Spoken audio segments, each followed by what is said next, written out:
Xi Presiden Rusia Vladimir Putin akhirnya mengakui secara tidak langsung bahwa operasi militer khusus di Ukraina adalah perampasan wilayah. Kekaguman Vladimir Putin pada Sarpior yang agung sudah banyak diketahui oleh khalayak umum, tetapi sekarang dia tampaknya juga memandang dirinya sebagai agung. Secara terang-terangan Putin membandingkan dirinya dengan sang Tsar Rusia, menyamakan invasi ke Ukraina dengan aksi ekspansionis Piotr sekitar 3 abad lampau, dan membuat pengakuan paling tegas sejauh ini bahwa perang yang dia lancarkan adalah perampasan wilayah.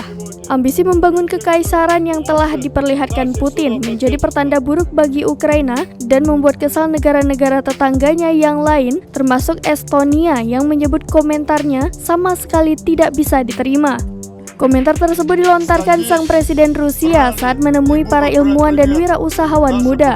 Sebelum bicara tentang teknologi informasi dan pengembangan teknologi, Putin berbicara tentang politik dan kekuasaan, hal yang dia lihat sebagai pertarungan baru untuk dominasi geopolitik.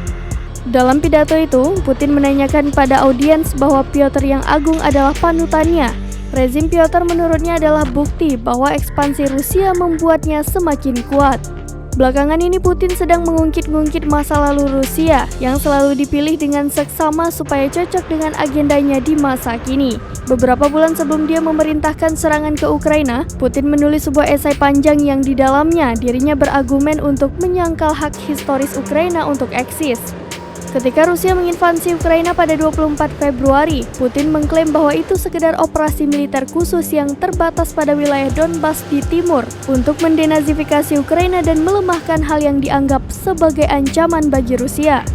Tetapi, bahkan saat dia mengucapkan kata-kata ini, pasukannya bergerak ke arah Kiev dan membombardir wilayah-wilayah barat. Lebih dari 100 hari kemudian, 1/5 wilayah Ukraina berada di bawah kontrol militer Rusia dengan pemerintahan boneka yang berbicara tentang referendum untuk bergabung dengan Rusia. Sekarang, Putin merasa cukup berani untuk mengakui bahwa apa yang disebut operasi kenyataannya adalah okupasi. Putin juga tampaknya percaya bahwa Barat pada akhirnya akan menerima realitas yang sedang dibangun oleh pasukannya dengan pertempuran di lapangan.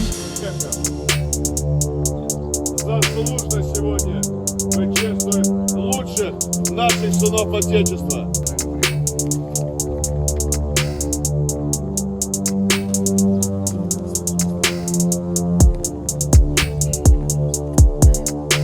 С таких брали и будут брать пример наши подростки.